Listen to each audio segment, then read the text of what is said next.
आणि याच दरम्यान सतत वादग्रस्त वक्तव्य करणारे भाजपचे खासदार निशिकांत दुबे यांनी पुन्हा एकदा वादग्रस्त वक्तव्य केलंय। झारखंडमध्ये नोकर भरती परीक्षांमधील कथित गैरव्यवहाराच्या विरोधामध्ये विद्यार्थ्यांचं आंदोलन अधिक तीव्र झालंय आणि या आंदोलनाचा भडका उडालेला असतानाच आता यावरनं राजकारणही तापलंय। भारतीय जनता पक्षाचे खासदार निशिकांत दुबे यांनी काँग्रेस नेते राहुल गांधी यांच्यावरती टीका करत नवा राजकीय वादही ओढवून घेतलाय। राहुल गांधी म्हणजे मोहम्मद अली जिनांचा दुसरा जन्म आहे, ते जिनांपेक्षाही अत्यंत धोकादायक नेते आहेत, असा गंभीर आरोप निशिकांत दुबे यांनी केलाय। तसंच काँग्रेसला जर खरोखरच विद्यार्थ्यांचं हित प्रिय असेल तर त्यांनी तात्काळ हेमंत सोरेन सरकारचा पाठिंबा काढून घ्यावा असं आवाहनही दिलंय। दरम्यान यावरून काँग्रेसच्या विजय वडेट्टीवार आणि अतुल लोंढेंनी पलटवार केलाय।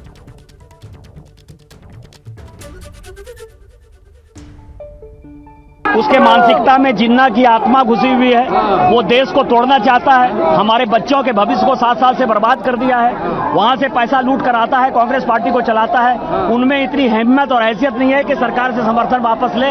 जब तक सीबीआई इंक्वायरी नहीं होगी तब तक हम आदित्य साहू जी अपने प्रदेश अध्यक्ष जी के नेतृत्व में आंदोलन करते रहेंगे।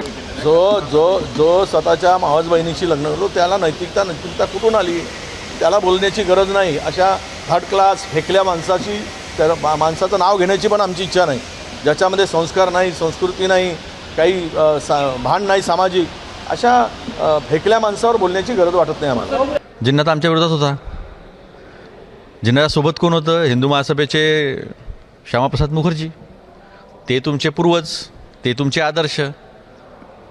जिन्नाच्या मजारीवर कोण गेलं होतं? लालकृष्ण अडवाणी। जिन्ना नॅशनलिस्ट, राष्ट्रवादी होता, सेक्युलर होता, हे कोणी म्हटलं? जसवंत सिंगांनी म्हटलं। ते कोण? ते तुमचे नेते, ते तुमचे पूर्वज। मग याचा अर्थ त्यांचा आत्मा हा निशिकांत दुबेमध्ये आहे।